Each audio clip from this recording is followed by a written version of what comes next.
Summary of The Fine Art of Small Talk by Debra Fine. Introduction. As a young girl, author Debra Fine was overweight, shy, and often sat invisible in the back of the class. It was when her third grade classmate Rita passed out invites to her birthday party that Debra first experienced exclusion. Every girl in her class received an invitation except Debra, and another very overweight girl like herself. The experience was incredibly hurtful. So Deborah threw herself into a world where her only friends were her books. Consequently, she never learned how to talk to her peers. Naturally, as she got older, Deborah chose a career that didn't require much conversation, an engineer. While she could comfortably make technical presentations and answer complex engineering questions, she panicked each time she was required to attend a conference or industry meeting. During those conferences and meetings, she was expected to mingle with colleagues, network, and meet clients. So she started every conversation the same, by asking, "What do you do?" Eventually, the conversation came to a grinding halt as Deborah struggled to keep it going. She struggled with the art of conversation. It was after having two children that Deborah realized many of her insecurities came from being overweight. She lost 65 pounds. As her self-image improved, Deborah was desperate to have a social life and find friends she could have fun with. To do so, she would need to acquire better social skills. She began to take notes and studied those around her who were successful at cultivating friendships and mingling in crowds. Eventually, she devoted her life to uncovering the fine art of small talk and teaching others how to overcome their insecurities and hesitations. The best part? Everyone can learn the techniques, tips, and skills for successful conversations. And when you begin winning at conversations, you'll be surprised at the improvement in your quality of life. You'll begin to bring new people into your network of friends and colleagues, and you'll find joy in social events rather than dread. You'll create pathways and channels for new opportunities that you've never thought possible. Are you ready to win at conversations? Great! So enough small talk. Let's get down to business. Chapter 1. Become a better conversationalist by taking a risk. How do you feel about small talk? Many people think of small talk as the lowly stepchild of a real conversation. They believe it's meaningless and a waste of time. Small talk, however, serves an important function. Without small talk, you can never get to the real conversation. It allows you to break the ice and clear a way for intimate conversation and lays the foundation for a stronger relationship.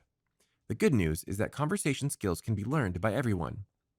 When you see others with good conversational skills, how does it make you feel? Perhaps you think they just have a natural ability to mingle happily, that some biological mechanism makes them a natural at small talk. The truth is, most people have to work hard at conversation. Through practice, seminars, personal coaches, and studying books, those people learn the skills and practice them. Take author Debra Fine, for example, who used to be a geeky, introverted engineer, but simply became a pro at conversation by learning and practicing. It's that simple. After the events of 9/11, a pilot instructed his passengers departing Denver International Airport to introduce themselves and learn about one another. This simple act proves that we have truly lost the art of conversation. But why? We have become accustomed to respecting people's space and privacy, so we avoid getting to know the person sitting right next to us. In fact, the biggest reason we avoid small talk is our fear of rejection. So the first step in becoming a better conversationalist is to take the risk of starting one. You can't simply hope that others will approach you. Instead, it's up to you to make the first move. It's not nearly as hard as you might think, and more importantly, it puts you in charge of your own destiny. You get to choose. Begin your conversation with a smile. When someone smiles at you, you are naturally inclined to smile back, right? So be the first to smile and greet another person. Smile, say a few words, and be sure that you make eye contact. In just a few seconds, you'll have begun to establish a rapport. If the mere thought of smiling and saying hello is daunting for you, there are plenty of ways that you can practice. Practice by walking through the mall and simply saying hello to 10 people as you pass them. You can even do this at a grocery store by greeting 3 other shoppers. Practice until it feels natural for you. In some cases, not introducing yourself can have serious consequences. Deborah learned this important lesson when attending corporate events at her friend's company. At these events, Deborah admired the senior vice president, Bob, who displayed grace and confidence when it came to mingling and making small talk. Unfortunately, Deborah was always too intimidated to introduce herself to Bob and simply kept to herself. When Deborah moved to engineering sales, she called on Bob to reintroduce herself and attempt to sell her employee services. Before she even finished her pitch, however, Bob cut her off saying, I can't believe you're calling me. We've been at the same party a dozen times and you've ignored me at every one. You're the biggest snob I know. I have no interest in buying anything from you. To her horror, Bob had interpreted Deborah's shyness as arrogance, but it's a mistake that can be easily made. So put forth the effort because silence is certainly not golden. Chapter 2: The Importance of Names. Now that you have committed to having a conversation, you must now remember the single most important rule of a good conversation: learn and use their names. To master this skill, you'll need to stay focused during the introduction and repeat the name back in your greeting, like, "Nice to meet you, Deborah." Unfortunately, many of us are too busy concentrating on our replies to remember the other person's name. So focus on the name, repeat it, and then formulate your answer. If you do happen to get distracted and miss the other person's name, confess. Simply say something like, "Excuse me, I'm not sure I got your name." This is always a better option over faking it. Never, ever fake it. This is especially true when you run into someone who you've met previously but have forgotten their name. Simply say, "I'm so sorry, I've forgotten your name. Please remind me." Be proactive and you'll prevent any impending disaster. Instead of being proactive, we typically try to avoid people because we've forgotten their names. However, if we assume the burden and tell the truth, chances are that we'll go on to have a pleasant conversation. In fact, if we ignore someone because we are embarrassed over having forgotten her name, then your behavior may be misconstrued as rude. Sometimes we meet people with foreign or unusual names. When this happens, you must make the effort to learn the correct pronunciation, even if it means repeating the name a few times. When you take the time to learn another person's name, you are expressing a genuine interest in that person and making the person feel warm and comfortable. On the other hand, when you become too lazy to learn a difficult name, you're sending a message that learning his name is not worth your trouble. In fact, learning names has many benefits in addition to making people feel comfortable. For example, when Deborah was seated at a table of 8, she immediately introduced herself to the 3 sitting at the table. As the others arrived, Deborah extended her hand, introduced herself, and made the introductions to the other 3. She acted as the host, which put everyone at ease and created an atmosphere of warmth and appreciation that naturally encouraged conversations. Acting as a host can position you as a leader in the group. When it comes to names, it's also important to nix the nicknames. For example, if a colleague introduces himself as Michael, then don't call him Mike. If he wanted you to call him Mike, then he would have introduced himself that way. So make the effort to use their name, and don't shorten it without permission. Finally, it's better to give than to receive. Think about giving your name as a random act of kindness, even if you've met him or her previously and think they should remember your name. Instead, say something like, "Hi Patrick, Debra Fine. How are you?" By stating your name, you let Patrick off the hook and he doesn't have to waste conversation time being distracted trying to recall your name. Chapter 3: Use icebreakers and open-ended questions. Of course, conversations don't just end after introductions. It's your job to keep them going, which may seem daunting, but there are many icebreakers you can use to make the conversation flow naturally and easily. Many people make the mistakes of simply using a statement by itself, like, "What a beautiful day." However, when you make a statement, you can't guarantee whether it will land or even get tossed back. Statements are indirect invitations to chat. Instead, you should be direct so that there is no doubt that you are starting a dialogue. Instead of, "What a beautiful day," try, "What a beautiful day. What's your favorite season of the year?" It's an easy opener that tells the person that you want to engage in conversation. In fact, many of us stress over starting a conversation because we perceive it as harder than it is. But let's take a look at this story. A national news show once conducted a social experiment by sending a gentleman into a party hooked up with a hidden microphone. He was instructed to start as many conversations with a ridiculous icebreaker. "Hi, what's your sign?" Yes, the infamous pickup line from the 1970s. Surprisingly, it worked. You see, when you show genuine interest in someone, you open them up to conversation because they feel flattered and special. This experiment also worked because the gentleman asked an open-ended question. Asking open-ended questions shows that you genuinely care about what the person has to say. Many times we find ourselves asking our partner or our children, "How was your weekend?" or "How have you been?" These questions evoke familiar responses. "Good, how was yours?" These exchanges are insincere. So it's time to be a better conversationalist by using the power of open-ended questions. Some of the toughest conversation partners are always school-aged kids. As parents, we try to initiate a conversation by asking, "How was your day at school?" We receive the typical, "Fine." Not wanting to give up, we ask a follow-up question like, "What did you like about today?" The response is another dead end. "I don't know." Sound familiar? Well, the conversation doesn't have to be over just yet. As Deborah gets to this point in the conversation with her teenage son, she replies yet again, "Really? Tell me about one class you liked today." At this point, her son thinks about it for a minute and finally says, "Science." Deborah can then ask, "What did you like about science?" Her son then launches into a conversation describing the experiment he did, and the two are talking. The bottom line is that you have to show that you truly care. Similarly, every Monday, people across the country are asking each other, "How was your weekend?" They usually get a "Good, how was yours?" in return. They may even be 10 steps down the hall before the reply is even uttered. This shows that many aren't actually interested.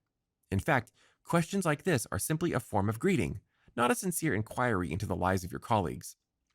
So the next time someone says their weekend was great, you can reply with something like, "What was so great about it?" or "Tell me about it." A response like this lets the person know that you are genuinely interested in hearing more. Of course, you'll need to gauge the situation and determine if asking an open ended question is appropriate for the situation.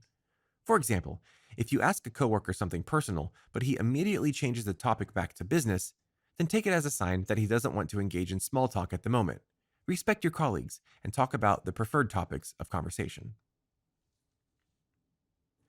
Chapter 4: The Importance of Body Language and Listening. So now that you've learned about the talking part of a conversation, it's time to move on to an equally important aspect of conversation: listening. The problem in many conversations is that our human brain can take on much more information than one person can realistically divulge. This causes us to become distracted in conversation. When this happens, we begin to listen to other conversations, think about what we're going to have for dinner, and even drift away into our private thoughts. Oftentimes, we drift too far, and suddenly we've missed something important. Have you ever been having a conversation with someone and become frustrated when you feel as if they aren't listening? What is that person doing that lets you know they aren't listening? Maybe they're looking away, looking on their phone, crossing their arms, or exhibiting behavior that seems as if they're uninterested.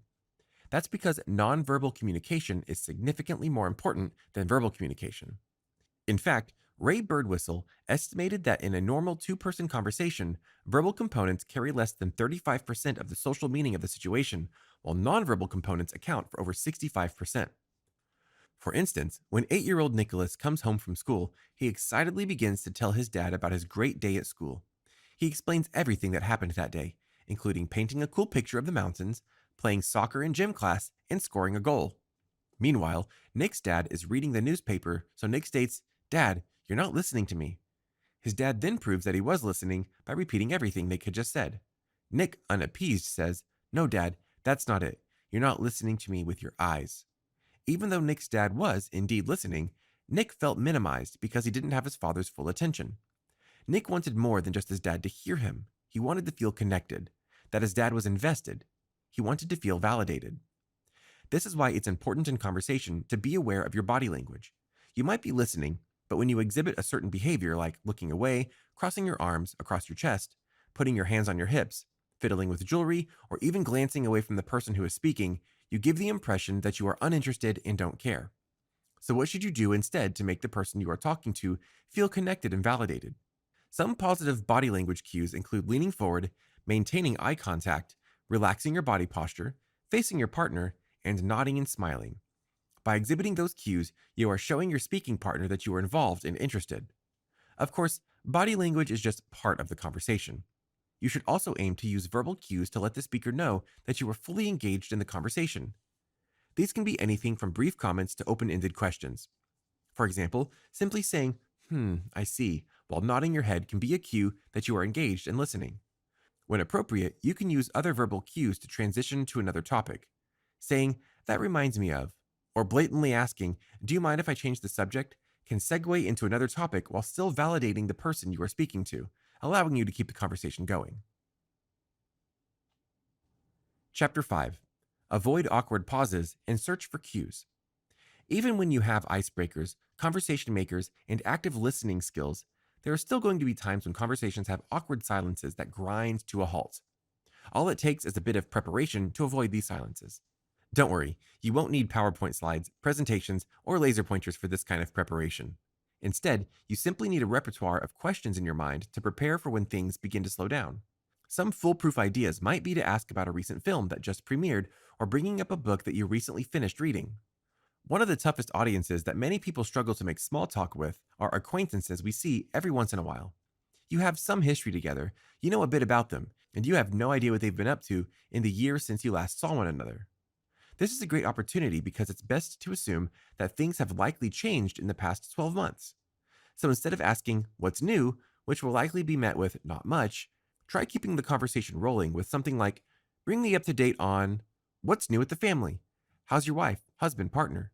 Or even, "What's changed in your life since we last spoke?" By being more specific, you can open yourself up to learn more about your acquaintance. Of course, this strategy can backfire if someone has recently lost a job or experienced a death in the family. In these situations, stick with more generic questions and allow the person to bring up details on their own. If you're still struggling to come up with conversation starters, take a look around. The location and occasion for an event offer a wide variety of information. For example, at a wedding, you can start with something like, "I was the bride's college roommate. How did you know the couple?" Similarly, if you're at a seminar or convention, simply asking, "What brought you here?" is an easy way to start a conversation. Additionally, you can get a lot of information by observing people's behaviors. Perhaps you notice someone is left handed. You can inquire, "Is it a challenge being left handed? What pet peeves do you have about it?" Or maybe the person has an accent. You can say, "I thought I've heard an accent. What part of the country/world are you from?" By simply observing your surroundings and people, you can come up with many conversation points that will help keep the small talk flowing. However, if you struggle to come up with questions on the spot, you can help jog your memory with the acronym FORM: Family, Occupation, Recreation, and Miscellaneous. But the miscellaneous category can be anything, including asking about a popular film, book, or even a recent news event. The key in any category, however, is to be authentic when talking to someone. If you aren't genuinely interested, no amount of planning and preparation will save you from a doomed conversation. Chapter 6: How to Exit a Conversation with Ease. At some point, exiting a conversation is necessary, whether you're trying to escape a conversation killer or simply want to circulate more. There are several ways in which you can artfully exit a conversation. If you're like most people, you may remain in conversation longer than you should for two reasons. You feel trapped if it's just a two-person dialogue, or you feel so comfortable that you don't want to leave. In the latter, comfort leads to complacency. So if you're somewhere like a networking event, you'll need to continue striking up conversations with others to get the most out of the event.